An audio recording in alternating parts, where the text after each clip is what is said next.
Okay, calm down.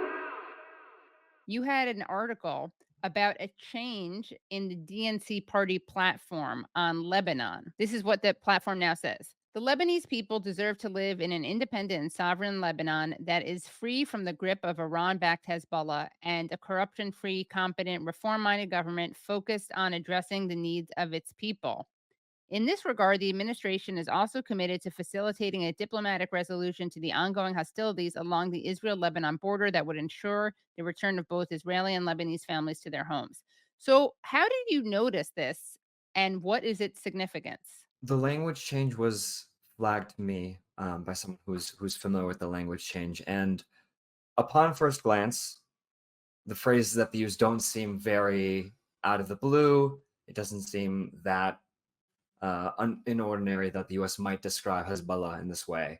But what's notable is that there has not been language formally in the DNC platform like this, sort of describing this idea that the Lebanese people deserve to live in an independent and sovereign Lebanon, free from the grip of Iran-backed Hezbollah.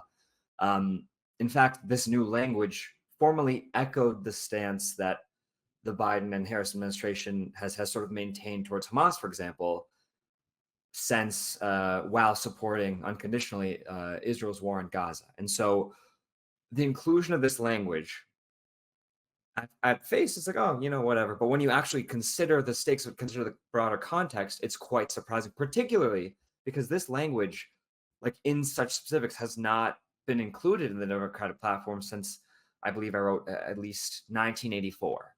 And that is all the more notable because this platform was largely, in some ways, a copy and paste from what the platform was under Biden. It was a platform constructed without a very competitive primary, one that was sort of, I want to say thrown together, like it was very intentional, but it was put together, and nonetheless, they decided to actively include this language.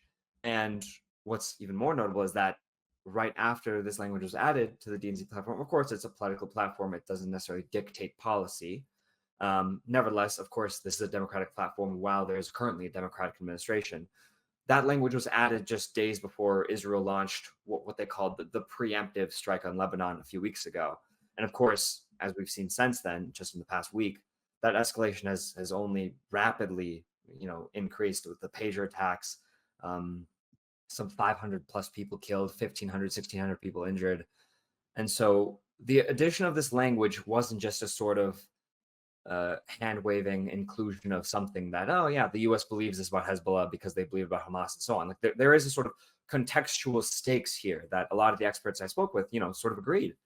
There was, I believe, Eric Sperling of Just Foreign Policy who was telling me how, given how Israel has seen how much the U.S. will sort of tolerate while continuing to support Israel, it wouldn't be surprising. I think he said it would only be a matter of time before we saw further escalation in Lebanon. And he was exactly right. And what do you think they're trying to communicate in this language, the Democrats?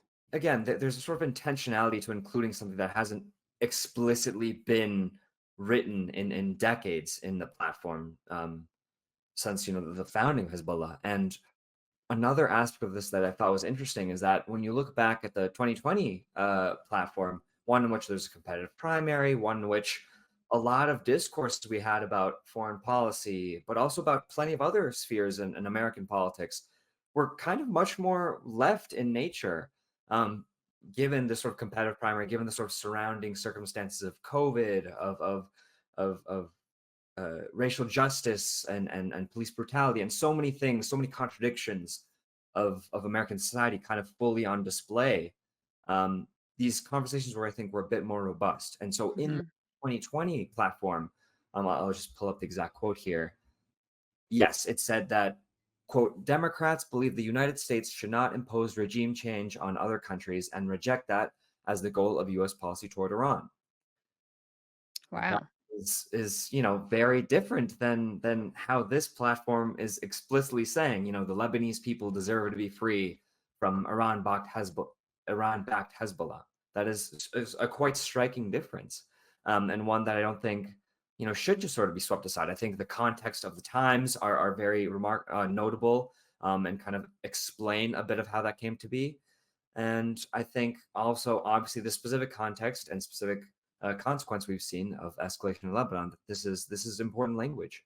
And of course, this escalation we could see as a long time coming. In fact, you tweeted out a video of Defense Minister Yoav Gallant saying something quite significant about Gaza and Lebanon. This is from November of 2023.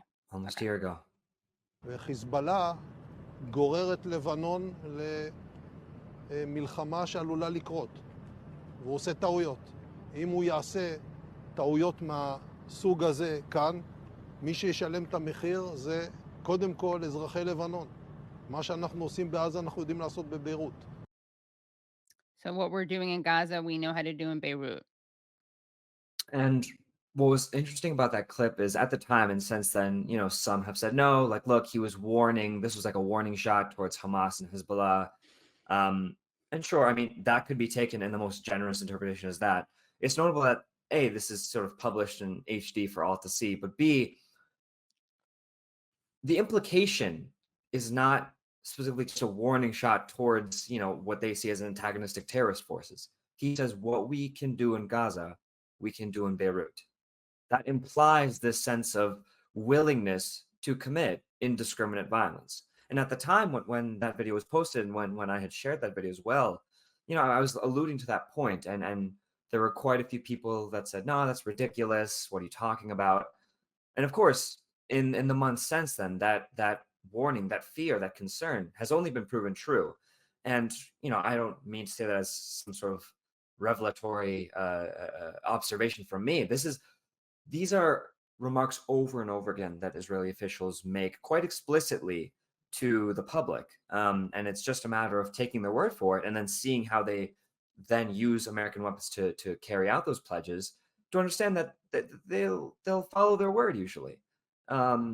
If they threaten indiscriminate violence, that's because they're doing it.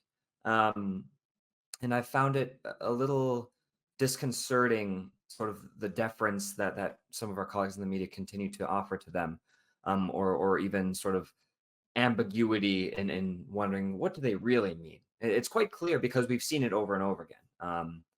So yeah, it's remarkable to revisit that video, and to see where we are now. We're not only, we're seeing the fulfillment of this very scary escalation in Lebanon, and this, I'm sure Seamus will talk much more about, but also the fact that so many things we saw in October and November, especially, of sort of these beginning dynamics of how first Israel would prosecute this war and violence on Palestine, and then how the United States would subsequently support it, is sort of the public pronouncements that feel so familiar. There was the video that Prime Minister Netanyahu posted the other day saying, look, our war is not with the people of Lebanon. Once we're done, you can return to your homes safely. Hezbollah is using you as human shields.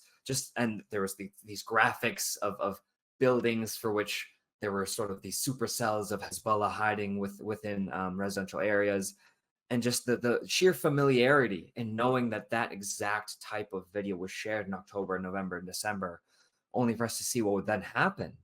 Again, supported by the US government, and also sort of affirmed or tolerated, or sort of let go passively by, again, our colleagues in the media. It's scary. It's scary just as a human being, let alone as a member of the media.